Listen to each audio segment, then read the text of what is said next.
உன்னோடுதான் என் ஜீவன் ஒன்றாக்கினான் நம் தேவன். நீதானம்மா என் தாரம் மாறாதம்மா என் நாடும் இந்த நேசம் பாசம் நாடும் வாழ்க. நேரம் வேற ஆயிட்டு, சீக்கிரம் சமைக்கணும். குழம்பு அங்கே சீக்கிரம் காஞ்சிரும், அடுப்பில் வச்சு விட்டாச்சு. இந்த காயை வச்சு பொரியல் மட்டும் செஞ்சால் முடிஞ்சிட்டு. ஏம்மா வாயரகு, என்ன ஒரு நாள் அடுப்புங்கிற பக்கமே வரமாட்டா, இன்னைக்கு வந்திருக்க? ரொம்ப பசிச்சிட்டோயா? ஒரு 10 நிமிஷம் பொறுத்துக்கையா, செஞ்சு கொண்டு வரேன். அதெல்லாம் ஒன்றும் பிரச்சனை இல்லைம்மா, நீங்கள் பொறுமையாக கூட செய்யுங்க. பொறுமையா செய்யணுமா? அப்போ பசி இல்லையோ? அதெல்லாம் ஒன்றும் இல்லை. பிறவு என்னையா இங்கே வந்திருக்கா?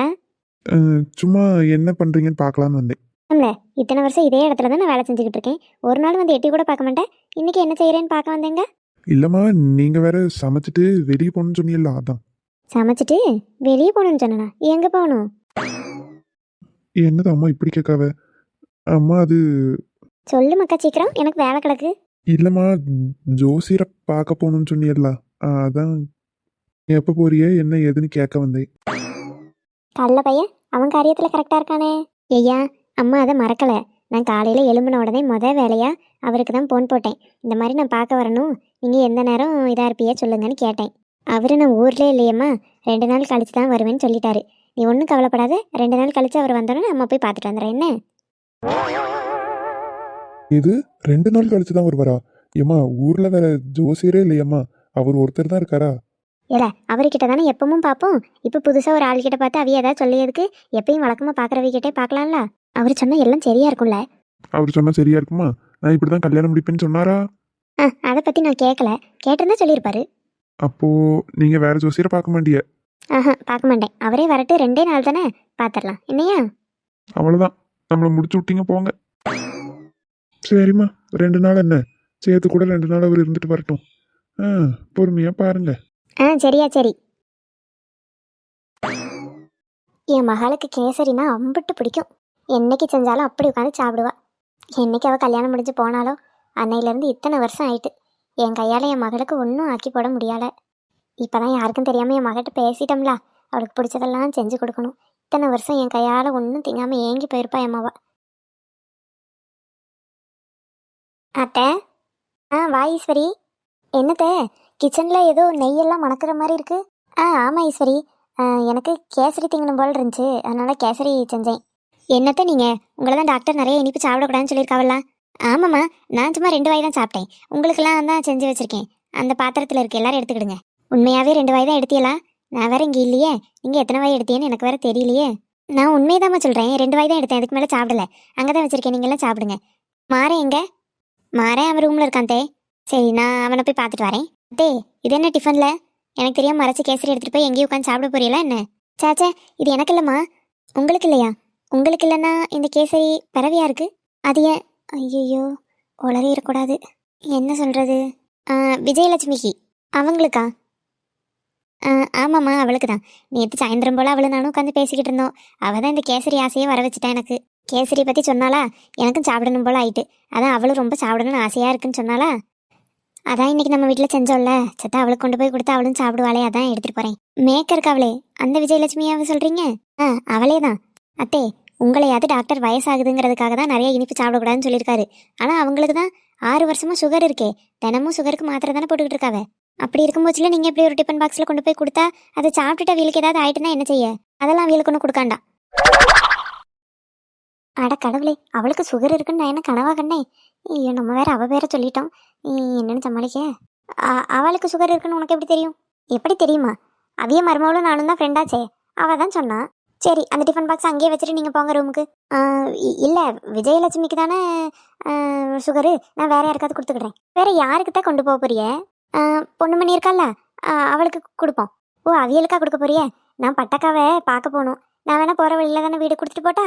எம்மா, இவ ஒருத்தி அம்மா, நிம்மதியா என் பிள்ளைக்கு இந்த கேசரியை கொடுக்க விட மாட்டேக்கா. ஏட்டி, நீ பட்டு வீட்டுக்கு தானே போகணும். நீ போயிட்டு நீ எந்த வேலையாக போறியோ அதை பார்த்துட்டு வா. நான் போய் பொண்ணுமணிக்கு கொடுத்துட்டு அப்படியே அங்கேயே உட்காந்து கொஞ்ச நேரம் கதை பேசிட்டு வருவோம்ல அவட்ட. எதே பிறவி தான் சாக்கு, நீங்கள் அங்கே அதை எடுத்து சாப்பிட்டீங்கன்னா என்ன செய்யறது? இம்மா சாப்பிட மாட்டேன், அவளுக்கு தான் கொடுக்க போகிறேன். மாறன் என்ன செய்கிறான்? அவன் என்ன செய்கிறான்னு எனக்கு எப்படி தெரியும்? போய் பார்த்தா தானே தெரியும். சரி, நான் அவன் கூட பைக்கில் போய் அவளுக்கு கொடுத்துட்டு வரேன். அவ வீடு பக்கத்தில் தானே இருக்குது. ஆமாட்டி, பக்கத்தில் தான் இருக்குது. எனக்கு மூட்டெல்லாம் வலிக்கு. ஏட்டே மூட்டு வலினா அப்படி போய் கொடுக்கணுமா? நான் வேணா கொடுத்துட்டு வரேன். ஏட்டி வேண்டாங்கம்ல, நானும் அவனுமே போய் கொடுத்துக்கிடுவோம். நீ முதல்ல வழி விடு. எம்மா என்னெல்லாம் சொல்லி சமாளிக்க வேண்டியிருக்குப்பா. எனக்கு தெரிஞ்சு அவ எதுக்கு கொடுக்குறேன்னு இவ எங்கேயோ போய் உட்காந்து சாப்பிட போறாவன்னு நினைக்கேன். வயசான காலத்துல வேண்டாம்னு சொன்னாலும் கேட்க மாட்டாவ. என்ன செய்ய, முதல்ல அவர்கிட்ட சொல்லணும். அவர் ஏதாவது சொன்னாதான் இவைய கேட்பாவ, நம்ம சொன்னா கேட்க மாட்டாவ.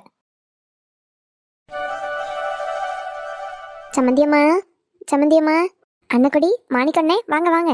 ஐயோ மன்னிச்சுக்கிடுங்க, இனி உங்களை சம்மந்தின்லாம் கூப்பிடணும். எப்பயும் கூப்பிடுற பழக்க தோசத்துல அப்படி கூப்பிட்டுட்டேன்.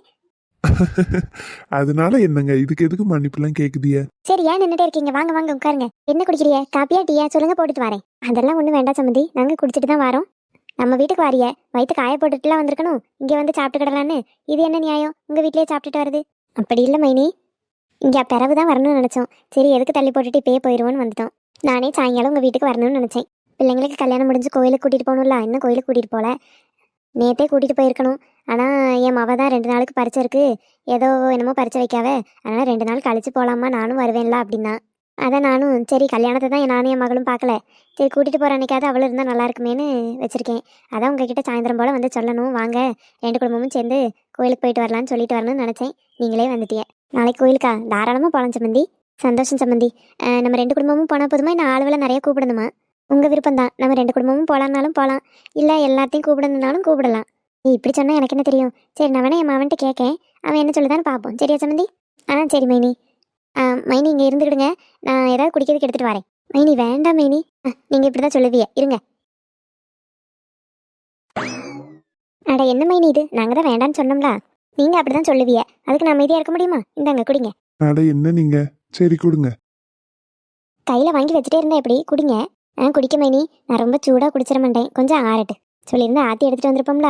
ஐயே, ஆற்றி குடிக்கிறதுக்கு நான் என்ன குழந்தையா? அதுவே தன்னால் ஆறிடும், அதை குடிச்சுக்கிறேன். குழந்தைங்க தான் ஆற்றி குடிக்கணுமா என்ன? யார் வேணாலும் ஆற்றி குடிக்கலாம். அண்ணே உங்களுக்கு என்ன, மைனிக்கு தான் ஆற்றி கொடுக்கணுமா, உங்களுக்குமா ஆற்றி கொடுக்கணும்? ஐயா அப்படியெல்லாம் இல்லை, நான் குடிச்சிருவேன். மைனி நான் ஒரு விஷயம் பேசுறதுக்கு தான் வந்தேன். சொல்லுங்க, என்ன விஷயம்? அது ஒன்றும் இல்லை, கோயிலில் நடந்த எல்லா விஷயமும் உங்களுக்கு தெரியும். நாங்கள் அப்படி ஒரு ஏழ்மையான சூழ்நிலையில் இருந்தோன்னே இது அக்கா அதை பயன்படுத்தி எங்ககிட்ட வந்து பொண்ணு கேட்டோன்னே, நானும் சரி போகிற இடத்துல பிள்ளை நல்லா இருப்பான்னு நினச்சிட்டேன். கடைசியில் தான் அந்த பையன் எப்பேற்பட்டவன் எல்லாம் எங்களுக்கு தெரிய வந்தது. இந்த எல்லா விஷயமும் உங்களுக்கு தெரியும். அவள் எதுக்கு அப்படி எங்கள் மகளை கல்யாணம் பண்ணிக்கிடணும்னு நினச்சான்னு உங்களுக்கு தெரியாதுல்ல. அது என் மாமனார், எனக்கு எல்லாம் தெரியும் சம்மந்தி. அவன் கல்யாணம் முடிஞ்ச அடுத்த நாளே என்கிட்ட எல்லா கதையும் சொல்லிட்டான். இப்போ அவளுக்கு 20 வயசு ஆயிட்டுல, அதனால உங்கள் மக பேருக்கு அந்த சொத்து இருக்குது, அதானே சொல்ல வரியா? நீங்கள் சொல்லியதுக்கு முந்தி நான் ஒரு விஷயம் சொல்கிறேன், என் மனசுக்கு அதுதான் சரின்னு தோணுது. உங்கள் மக மேலே எவ்வளோ சொத்து வேணால் இருக்கட்டும், அது நீங்கள் உங்கள் பேருக்கு மாற்றிக்கிடுறீங்களா? என்ன மைனி சொல்கிறிய? என் மக பேர் உள்ளது எங்களுக்கு எதுக்கு? அதே தான் நானும் உங்ககிட்ட கேட்குறேன். உங்கள் மகளோட சொத்து எங்களுக்கு எதுக்கு? நானும் இத்தனை வருஷமாக இதே ஊரில் தான் இருக்கேன், உங்களை பல வருஷமாக நானும் பார்த்துக்கிட்டு தான் இருக்கேன். அந்த ஒத்த பிள்ளையை வளர்க்கறதுக்கு நீங்கள் எவ்வளோ கஷ்டப்பட்டீங்கன்னு எனக்கும் தெரியும். அந்த அண்ணன் குடின்னு அலைஞ்சப்போ கூட நீங்கள் தான் பிள்ளையை படிக்கவும் வச்சுட்டு பிள்ளையை வளர்த்து வீட்டுக்கு தேவையானதையும் பார்த்து சம்பாரித்து கொஞ்சம் கொஞ்சமாக பிள்ளையை கரை சேர்த்திருக்கீங்க. அது நியாயமாக உங்கள் 2 பேர்கிட்ட தான் இருக்கணும். அவங்க கல்யாணம் முடிஞ்சு வந்த அன்னைக்கு அவன் மேலே அப்படி சொத்து இருக்குது, அந்த மாதிரி பிரச்சனையானது, அதெல்லாம் எதுவும் என்கிட்ட சொல்லலை. இந்த மாதிரி பையன் தப்பானவன், அந்த கதையை தான் என்கிட்ட சொன்னீங்க. அன்னைக்கே எனக்கு தெரிஞ்சிருந்தாலும் நான் அதை தான் சொல்லியிருப்பேன். அது எதுவும் எங்களுக்கு வேண்டாம் மைனி. நீங்கள் இத்தனை வருஷம் பட்ட கஷ்டத்துக்கு உங்கள் மாமனார் கொடுத்த பரிசு அது. அதை வச்சுட்டு இனி வர காலம் சந்தோஷமாக இருங்க, அவ்வளோதான். இனி வயசான காலத்தில் நம்மளால் ஓடி உழைக்க முடியாது. உழைக்க முடிஞ்ச வருஷம் நம்ம உழைச்சாச்சு, இனி உங்கள் கஷ்டங்காலம் முடிஞ்சதுன்னு நினச்சிக்கிடுங்க. இல்லை மைனி, நீங்கள் பெருந்தன்மையாக அப்படி சொன்னாலும் என் மகளுக்குன்னு நான் ஒரு பொட்டு தங்கமோ இல்லை சீர் சனத்தின்னு எதுவுமே இல்லை. என் பொண்ணை வெறும் இதாக உங்கள் வீட்டுக்கு அனுப்பியிருக்கேன். நீங்கள் நினைக்கலனாலும் மற்றவிய பேச மாட்டாவளா? இங்கே பாருங்க சம்மந்தி, மற்றவிய 1000 பேசுவாங்க. நல்லா இருந்தா நல்லா இருக்காளேன்னு பேசுவாங்க, நல்லா இல்லைன்னா இப்படி போயிட்டான்னு பேசுவாங்க. ஒருத்தர் முன்னேறிட்டா இப்படி முன்னேறிட்டான், அவன்லாம் எங்கே உழைக்கவா செஞ்சான், எப்படியோ வந்திருக்கும்பாங்க. முன்னேறாமல் கிடந்தா வேலை வெட்டிக்கு போகாமல் இப்படி கிடக்காம்பாங்க. கெட்டது செஞ்சா கெட்டவம்பாங்க, நல்லது 4 பேர்த்துக்கு செஞ்சா ஆமாம் இருக்கிறதெல்லாம் 4 பேர்த்துக்கு அள்ளி கொடுத்துட்டு கடைசியில் வேறு இதாக போவாம்பாங்க. பேசுகிறவங்க வாயை என்றைக்கும் நம்மளால் மூட முடியாது, பேசிகிட்டே தான் இருப்பாங்க. அதுக்குன்னு அவங்க பேசுகிறாங்க இவங்க பேசுகிறாங்கன்னு நம்ம குணத்தை மாற்றிக்க முடியாதுல்ல. என் மகன் இத்தனை வருஷமாக உங்கள் மகளை விரும்பியிருக்கான், அது எனக்கும் தெரியாது உங்களுக்கும் தெரியாது. ஏன் ரகு முத்திக்கிட்டேயே சொல்லலையாம், மனசுக்குள்ளேயே ஆசையை வச்சுட்டு தெரிஞ்சிருக்கான். அந்த பிள்ளைக்கு வேற ஒருத்தன் கூட கல்யாணம் ஆக போகுதுன்னு தெரிஞ்சோன்னே என் மகன் மனசு எவ்வளோ நொந்திருக்கும். கடவுள் அதை நடக்க விடாமல் தடுத்து என் மகனுக்கே கட்டி வச்சிட்டாரு. அதுவே எனக்கு அவ்வளோ சந்தோஷமாக இருக்குது. அவன் ஆசைப்பட்ட வாழ்க்கை அவனுக்கு கிடச்சிருச்சு, அவன் சந்தோஷமாக இருக்கான். இதுக்கு மேலே என்ன வேணும்?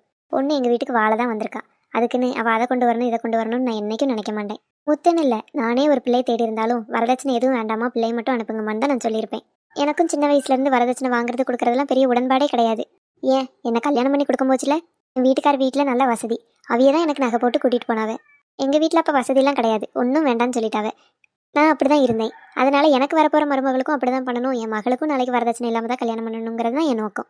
அதனால் ஒன்றும் வேண்டாம், நீங்கள் இருக்கிறத சந்தோஷமாக வச்சுக்கிடுங்க.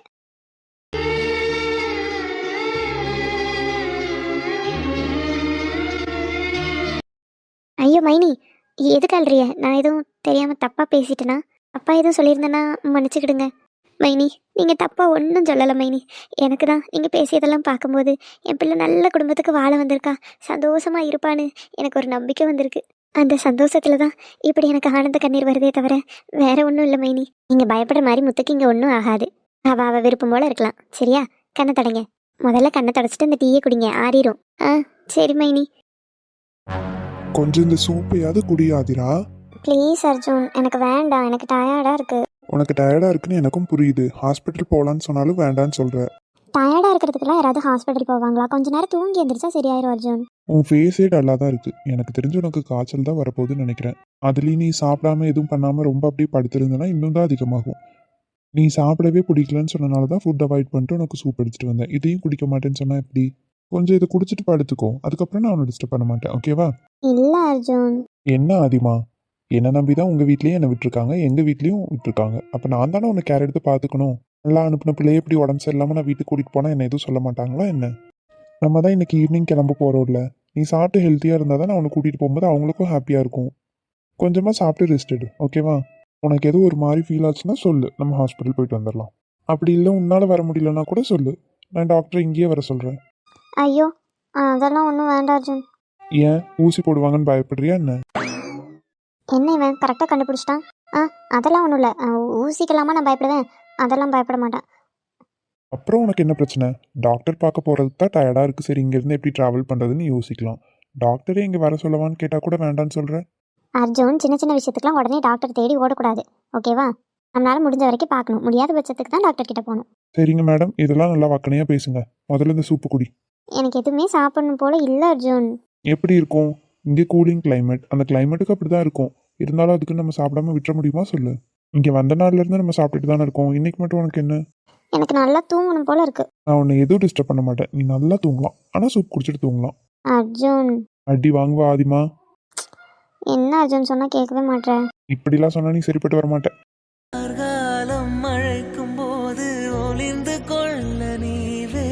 அர்ஜுன் அர்ஜுன், என்ன அர்ஜுன் பண்ற? நான் தான் வேண்டான்னு சொன்னல. வாய் மூடு. பாரு, கொஞ்சம் தான் குடிச்சிருக்க, இன்னும் கொஞ்சம் இருக்கு. அருகில் உந்தன் வாசம் இந்த காத்தில் வீசுதே. ப்ளீஸ் அர்ஜுன், போதும். சரி ஓகே, எதுவுமே சாப்பிடாம வெறும் வயிற்றுல படுக்கிறதுக்கு கொஞ்சம் இதை குடிச்சது பெட்டர் தான். சரி ஓகே, ரெஸ்டட். சரி அர்ஜுன். நெஞ்சை பூ போல் கொய்தவளே, என்னை ஏதோ செய்தவளே. ராசா ராசா, உன்னை வச்சிருக்கேன் நெஞ்சில ரோசா பூவ போல. அடி கண்ணே கண்ணே, உன்னை கண்ணுக்குள்ள வச்சேனே கண்ணு மணிய போல. அடியே எரும மாடு. மம்மி, நான் உங்களை என்ன பண்ணேன்? இப்போ எதுக்கு என்ன எரும மாடுன்னு திட்டுறீங்க? பிறகு நீ பண்ண வேலைக்கு உன்னை என்னட்டி செய்ய? ஏம்மா, அழகா பொம்பளை பிள்ளைய அடக்க உடக்கமா வீட்டுக்குள்ள உட்காந்துருக்கேன். போர் அடிச்சுன்னு 2 பாட்டு பாடினேன். இதுக்கா இவ்வளோ கோவம்? நீ பாட்டு பாடி என்னத்தையும் பண்ணிட்டி. அடுப்பில் இருந்த கேசரி எங்க? அடுப்பில் கேசரி இல்லைம்மா, அடுப்புக்கு பக்கத்தில் ஒரு பாத்திரத்தில் தான் கேசரி இருந்து. விளக்கமாறு பிஞ்சு போயிடும். கேட்ட கேள்விக்கு மட்டும் பதில் சொல்லு. ஆஹா, என்னாச்சு அம்மைக்கு இன்னைக்கு இவ்வளோ கோவமா இருக்காவே? கேசரியா? நான்லாம் ஒன்றும் பார்க்கலையே, எனக்குலாம் ஒன்றும் தெரியாதே. பொய் சொன்னால் கண்ணாடி உடச்சி விடுவேன். உடச்சா புது கண்ணாடி வாங்கிட்டாங்க. 2 வருஷமா நானும் இந்த கண்ணாடி தான் போட்டுக்கிட்டு இருக்கேன். புதுசு வந்தால் பரவாயில்ல. ஏட்டி, கூட கூட பேசாத. என்னம்மா உங்களுக்கு பிரச்சனை? அடுப்பங்கரையில் வச்சுருந்து கேசரியே காங்கலை. ஆச்சி வெளியே போயிருக்காவே, அப்பா வேலைக்கு போயிட்டாவே, தாரணி அரவிந்தன் யார் வீட்டிலலாம் எல்லாம் வேலைக்கு போயாச்சு. நீ மட்டும்தான் இங்கே இருக்க. நான் அதை கொஞ்சம் தின்னுட்டு மீதியை வச்சுட்டு போனேன். வந்து பார்த்தா கேசரியை காங்கலை. நீ தானே தின்னா? இவ்வளோ அக்யூரேட்டாக கண்டுபிடிச்சிட்டாங்க. இதுக்கு மேலே போய் சொல்ல முடியாது போலையே. ஆமாம்மா, நான் தான் தின்னேன். வீட்டில் யாருமே கிடையாது, நீங்கள் தான் இருந்திய. கொஞ்சம் தான் அதுலேயே கேசரி இருந்து. செய்யறது எதுக்கு? சாப்பிட தானே. சாப்பிட்டதுக்கு எல்லாமே இப்படி கோவப்படுவிய? ஏடி அது எவ்வளவு முக்கியமான கேசரின்னு தெரியுமாட்டி உனக்கு? முக்கியமான கேசரியா? முக்கியமான ஃபைலு முக்கியமான பொருள்னு கேள்விப்பட்டிருக்கேன். அதே நம்ம முக்கியமான கேசரி. அது அது உனக்கு சொன்னா எப்படி புரியும்? காலேஜ் படிக்கேன், உங்களை விட அறிவு எனக்கு ஜாஸ்தி தான். சொல்லுங்க, அது யார் கொடுத்தான்னு தெரியுமாட்டி உனக்கு? நீங்க செய்யலையா? நான் அப்பவே கண்டுபிடிச்சிட்டேன். என்னடா டேஸ்ட் பிரமாதமா இருக்கு, நம்ம அம்மாவுக்கு இப்படிலாம் செய்ய தெரியாதுன்னு நான் அப்பவே கண்டுபிடிச்சிட்டேன். பேசுவாட்டி, நீ இதுவும் பேசுவ, இதுக்கு மேலேயும் பேசுவ. உனக்கு இத்தனை வருஷம் வளர்த்து நேரத்துக்கு சோறு ஆக்கி போடுறேன்ல, நீ இப்படிதான் பேசுவ. சரி, பழைய கதைக்கு உடனே போயிடாதீங்க. யாரு கொடுத்தா அது சொல்லுங்க. அது எங்க அம்மா கொடுத்தாவன்னு எப்படி சொல்ல? ஐயோ இந்த பிள்ளை. யாரோ கொடுத்தாவ, உனக்கு என்ன? ஏதாவது அடுப்பங்கரையில இருந்தா இது திங்கலாமா திங்கப்படாதான்னு கேட்டு திங்கிறது இல்லையா? ஏம்மா என்னம்மா இது? வீட்டில் இருக்க ஒரு பொருளை திங்கிறதுக்கு கூடவாமா உங்ககிட்ட கேட்கணும்? எதையாவது ஒன்று எடுத்து திங்கிறதுக்கு கூட எனக்கு இந்த வீட்டில் உரிமை இல்லையா? ஐயோ எடி, உரிமைலாம் இருக்கு. இப்படி கிடக்குன்னு கண்டது கிடையாது, திங்கப்படாது. அது கெட்டு போனதா இருக்கலாம். ஏம்மா கெட்டு போனதா இருந்தா பார்த்தா மோந்து பார்த்தா எனக்கு தெரியாதா? அப்படியுமா கெட்டு போனதை தின்றுவேன்? இல்லைனா நான் எலிக்கு ஏதாவது மருந்து கூட வச்சிருப்பேன், அதை எடுத்து தின்றுவியோ? எலி மருந்தா? ஏம்மா உண்மையே சொல்லுங்கம்மா, இப்ப தின்ன கேசரியில எலி மருந்தையா கலந்து வச்சிருந்தியே? ஏம்மா தாயே, இப்ப இல்ல, எப்பயாவது அப்படி கலந்து கலந்து வச்சிருந்தேன்னா நீ கேட்காம கொள்ளாம இப்படி எடுத்து தின்றாத. நீ எது இருந்தாலும் என்கிட்ட கேளு. என்ன? கேட்குறேம்மா. சரி, இப்ப தின்னுட்ட, என்ன செய்ய? சரி நான் போறேன். சம்பந்தமே இல்லாம ஒரு கேசரி தின்னதுக்கு வல்லு வல்லுன்னு விழுறாவ. நீ என்ன காரணமா இருக்கும்? என்ன வேணா இருந்துட்டு போகுது, நமக்கு என்ன? சரி, இத்தனை வருஷம் கழிச்சு எங்க அம்மா ஆசையா செஞ்சு தந்த கேசரி கொஞ்சம் தான் தின்னேன். பாதி எடுத்து ரசிச்சு ருசிச்சு திங்க முன்னே ஒரு அக்கா கூப்பிட்டாவளே, சரி பேசிட்டு வந்து மீதியை திப்போன்னு அந்த ஆளை போட்டுட்டு போனேன். அதுக்குள்ள இந்த கிறுக்கி எடுத்து தின்றுருக்கா. சரி வாடா நல்லவனே, என்ன வீடு பக்கம்லாம் வந்திருக்க? ஏன்டா உன் வீட்டுக்கெல்லாம் நான் வரக்கூடாதா என்ன? தாராளமா வரலாமே. நான் உன்னை வராதுன்னு சொன்னேன்னா எப்பயும் ஃபோன் போட்டு என்னதானே வெளியே கூப்பிடுவேன். அதிசயமா வீட்டுக்குள்ள வந்திருக்கேன்னு கேட்டேன். அது உங்ககிட்ட ஒரு உதவி கேட்க வந்தேன். உதவியா? அது என்ன நல்ல உதவி? சொல்றேன், அதுக்கு முன்னாடி தங்கச்சி எங்கன்னு சொல்லு. யாரு? தாமரையா? பள்ளிக்கூடத்துக்கு போயிருக்கா? தாமரை கேட்கல, என் தங்கச்சியே கேட்டேன். ஓ, நீங்க அப்படி வரீங்களா? முத்த கேட்குறியா? ஆமா மாப்பிள்ள, முத்த அவிய அம்மா வீட்டுக்கு போயிருக்கா. ஏழை பிள்ளைய மட்டும் தனியா அனுப்பியிருக்க, மாப்பிள்ள நீ போலையா கூட? நானும் இவ்வளவு நேரம் அங்கதான் இருந்தேன். அவிய மட்டும் பேசிட்டே இருந்தா, அந்த அளவு உறங்கிட்டா. சரி ஏன் எழுப்பணும்னு அவ எந்திரிச்ச பிறகு வர சொல்லுங்க, நான் போறேன்னு வந்தேன். என்னையும் இருக்கதான் சொன்னாவ, அவளும் உறங்கிட்டா. எனக்கு அங்க என்ன பண்றதுனே தெரியல, அதான் சரி வீட்டுக்கு போயிடலான்னு வந்துட்டேன்.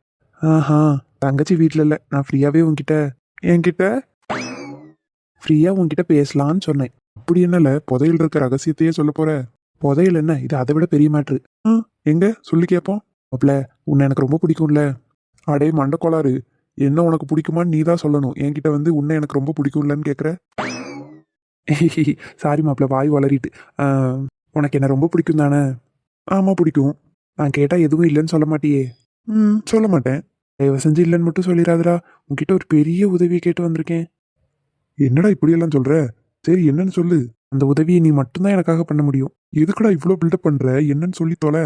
இல்ல மாப்பிள்ள, அது வந்து நான் ஒரு பிளான் பண்ணியிருக்கேன். அந்த பிளான் எதுக்குன்னா, இலக்கியாக்கு என் மேல லவ் இல்லை ஏதாவது ஒன்று இருக்கான்னு நான் கண்டுபிடிச்சுக்கணும்ல. அவளுக்கு என்ன சுத்தமாக பிடிக்கலன்னா நான் போய் லவ் சொன்னா என்னை அக்செப்ட் பண்ண மாட்டா.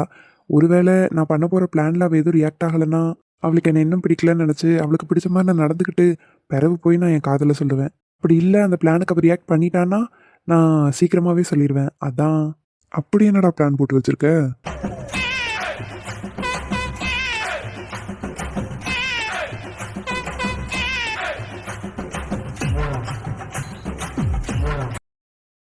ஏய் மாப்பிள்ளை, என்னல சொல்ற? ப்ளீஸ்ல, செய்ய மாட்டேன்னு மட்டும் தயவு செஞ்சு சொல்லிடாத. உன்னதான் மழை போல நம்பி இருக்கேன். Please please please. டேய், என் பொண்டாடிக்கெல்லாம் தெரிஞ்சா என்னடா நினைப்பா? ஏய் ப்ளீஸ் மாப்பிள்ள, அதெல்லாம் தங்கச்சி ஒன்றும் நினச்சிக்காது. எதுவும் நினச்சிக்கிட்டா நான் பார்த்துக்கிறேன். ப்ளீஸ்ல. என்னை வச்சு காமெடி பண்ண போற? அதெல்லாம் ஒன்றும் இல்லடா, ப்ளீஸ். செஞ்சு தொலைகிறேன். இத்தனை வருஷம் உன் கூட இருந்ததுக்கு இனி என்னென்னலாம் செய்ய சொல்லுவியோ தெரியலையே கடவுளே. ஓகேவா? அப்ப நாளைக்கே நம்ம பிளான் எக்ஸிக்யூட் பண்ணிடலாம், சரியா? இலக்கியா, எதுக்குடி கல்யாணம் பண்ண? ஏண்டி இப்படி கேட்குற? ஆமாம், நான் எங்கே கூப்பிட்டாலும் முந்திலாம் வருவேன். இப்போ பாரு, உனக்கு கல்யாணம் ஆயிடுச்சு. எனக்கு போர் அடிக்குது. எனக்கு எங்கே போகிறதுனே தெரியல. கல்யாணம் பண்ண உன் கூட வரமாட்டேன்னு யார் சொன்னா? நீ எங்கே போகணுன்னாலும் என்னை கூப்பிடு, நான் வரேன். உண்மையாவா? உண்மையாதாண்டி. காலேஜுக்கு போகிறக்கெல்லாம் இங்கே எதுவும் சொல்லலை. போயிட்டு வந்தால் சொல்கிறாங்க. நானும் சீக்கிரம் காலேஜ் வந்துடுவேன். வந்ததும் பழையபடி நம்ம 2 பேர் ஜாலியாக சுற்றலாம். அப்போ ஜாலி. உன்னை எப்பயுமே தாவணிலேயே பார்த்துட்டு இப்போ சேலை கட்டி அதுவும் தாலியோட பார்க்கறதுக்கு வித்தியாசமாக இருக்க. நல்லா இருக்கேன்னு சொல்ல வரியா நல்லா இல்லைன்னு சொல்ல வரியா? அழகா இருக்கடி லூசு. வித்தியாசமானா இப்படி உன்னை பார்த்ததே இல்லைல்ல, அதனால சொல்கிறேன். Thank you thank you. தேங்க்யூலாம் நீ அப்புறம் சொல்லிக்கோ. முந்தானேத்து என்னாச்சு? முந்தானேத்து என்னாச்சுன்னு கேட்டால் என்ன சொல்கிறது? கல்யாணம் ஆச்சு. அதை கேட்கல. அதுக்கப்புறம் அவன் உன்னை கத்தியை வச்சு மிரட்டினான். அம்மா தாயே, தயவு செஞ்சு அதை ஞாபகப்படுத்தாத. நானே அவன் அப்படி பண்ணதை நினச்சி பயந்து கோயிலுக்கு போய் மந்திரிச்சு கயிறு கட்டிட்டு வந்து உட்காந்துருக்கேன். தயவு செஞ்சு அதை மட்டும் ஞாபகப்படுத்தாதம்மா. நான் என்ன வேணும்னாடி ஞாபகப்படுத்தினேன், நீ தானே கேட்ட. ஐயோ, நான் அதை கேட்கல. அதுக்கப்புறம் நேராக இங்கே வந்துட்டோம். இவங்க அம்மா திட்டுவாங்களோன்னு பயந்துட்டே இருந்தேன். ஆனால் இவங்க அம்மா எல்லாம் எடுத்து சொன்னோன்னு புரிஞ்சுக்கிட்டாங்க. இப்போ பாரு, அவங்க தனியாக எங்களுக்கு வீடு கூட கொடுத்துட்டாங்க. இதில் அவங்க பாட்டி ஒருத்தவங்க இருந்தாங்களா, உனக்கு தெரியும்ல. அப்புறம் அவங்க இறந்ததுக்கப்புறம் அவங்க 2 வீடும் ஏன் யூஸ் பண்ணிட்டுன்னு இதை பூட்டி மட்டும் வச்சுருந்தாங்க. அப்பப்போ சுத்தம் மட்டும் பண்ணி வச்சுருந்துருப்பாங்க போல். அது நான் வந்தோடனே நீங்கள் 2 பேரும் இங்கேயே இருங்கன்னு சொல்லிட்டாங்க. ஓ, அன்னைக்கே சொல்லிட்டாங்களா? நாங்கள் வந்த அன்னையிலேருந்து இங்கே தாண்டி இருக்கோம். பரவாயில்ல. தனியாக இருக்க நீயும் அந்த அண்ணனும் ஜாலி தான். அப்புறம் நைட்டு என்னாச்சு? நீ சிரிக்கிறத பார்த்தா ஏதோ சரியில்லையே. சொல்லு என்னாச்சு? என்ன பண்ண? நான் என்ன பண்ணேன்? நானும் தாமரையும் கடலில் படுத்துக்கிட்டோம். கீழே பாய் போட்டு அத்தை படுத்துக்கிட்டாங்க. நீயும் தாமரையும் கட்டில்ல, உங்கள் அத்தை கீழேயா? ஏடி என்னடி இது? எல்லாரும் ஃபர்ஸ்ட் நைட் புருஷன் கூட கொண்டாடி கேள்விப்பட்டிருக்கேன். நீ என்னடி உங்கள் நாத்தனார் கூடயும் மாமியார் கூடயும் கொண்டாடிட்டு இருக்க? ஏய் லூசு, எப்படி பேசுகிற? ஊரில் யாருக்குமே நடக்காமல் வினோதமாக உனக்கு மட்டும் இப்படி நடந்தால் அப்புறம் நான் எப்படி பேசுறது? பைத்தியக்காரி. எங்கள் அத்தை என்ன சொன்னாங்கன்னா, கல்யாணம்தான் இப்படி அவசரமாக நடந்துருச்சு, அதனால் இதுக்கு ஜோசியர்கிட்ட போய் நல்ல நாள் நேரம்லாம் குறித்து தரோம், அது வரைக்கும் நீ என் கூட இருந்துக்கம்மா அப்படின்னு சொல்லி கூட்டிகிட்டு போயிட்டாங்க. அப்போது ஒன்றும் நடக்கலையா? இல்லை. சரி விடு, சீக்கிரம் ஏதாவது நாள் குறித்து தருவாங்க. சரி, இப்படி அவங்க சொன்னதுக்கு ரகு அண்ணன் எதுவுமே சொல்லலையாவா? பாவம், மனசுடைஞ்சு போயிருப்பான். எப்படி சொல்கிற? நாங்கள் நைட் ரூமில் இருக்கும்போது தான் அத்தை வந்து இப்படி சொல்லி என்னை கூட்டிகிட்டே போனாங்க. அது வரைக்கும் அவனும் என்னென்னமோ பேசி பார்த்தான். நான் ஒன்றுமே புரியாதவ மாதிரி அப்படின்னா இப்படின்னான்னு கேட்டுகிட்டே இருந்தேன்னா அவனே ஆல்ரெடி டென்ஷனில் உட்காந்துருந்தான். அத்தை வந்து இப்படி சொன்னோன்னு இதான் சாக்கு, நான் ஓடியே வந்துட்டேன். ஏன்டி இப்படி பண்ணுற? பாவண்டியன் தானே ஏடி, ஒரு பதட்டமாக இருக்காதா? எடுத்தோன்னே அப்படின்னு சிரித்து பேசிகிட்டு இருக்க முடியுமா? நீ சொல்கிறது சரிதான். சரி ஓகே, உனக்கு நாள் குறிச்சதுக்கப்புறம் எந்த நாள், எந்த கிழமை, எந்த டைம் எல்லாமே சொல்லு. உன்னை நானே ரெடி பண்ணி அனுப்புகிறேன் ரூமுக்கு. இதெல்லாம் ஒரு ஆசையாடி உனக்கு? ஆமாண்டி, இப்படி உன்னை ரெடி பண்ணி சீக்கிரம் அனுப்புனா எனக்கு அடுத்த சீக்கிரம் கல்யாணம் ஆகும். நீ வந்து என்ன ரெடி பண்ண முடியும்? நீ பேசுகிறத பார்த்தா கல்யாணத்துக்கு முன்னாடியே ஃபர்ஸ்ட் நைட் ரூம்குள்ளே அனுப்பி விடுன்னு சொல்லியிருப்ப போல. அப்படி நடக்கணும்னு இருந்தால் அதை யாரால மாற்ற முடியும்? அப்பயும் நீ தான் எனக்கு மேக்கப் போட்டு அனுப்பிவிடணும், சரியா? டிங்கு. சும்மா சொன்னேன்டி லூஸு. நானாவது தைரியமாக இதெல்லாம் பண்ணுறதாவது கல்யாணத்துக்கு அப்புறம் தான். சரி, எனக்கு ஒரு கனவு வந்துச்சுடி இலக்கியா. ஃபர்ஸ்ட் நைட் வேறு நடக்கலை, கனவு வேறு வந்திருக்கு. எந்த மாதிரி கனவு? ரொம்ப கொடூரமான கனவு. கொடூரமான கனவா? என்ன கனவு? எனக்கு பார்த்த மாப்பிள்ளை, அதான் அந்த விக்கி இருக்கான்ல, உன்னை கடத்தி ஒரு இடத்துக்கு தூக்கிட்டு போயிட்டாண்டி. அம்மா தாயே, போதும், அதோட நிப்பாட்டு. இதுக்கு மேலே சொன்னால் இதை நினச்சி எனக்கு நாளைக்கு காய்ச்சல் வந்துடும். வந்ததே தப்பு, நான் கிளம்புறேன். கேட்டு போடி. ஐயா, கேட்கலாம் முடியாது, மூடிட்டு போ. கிளம்புறேன். இலக்கியா, என் கனவு நல்லா இருக்கும்டி. போடி நீயும் உன் கனவும்.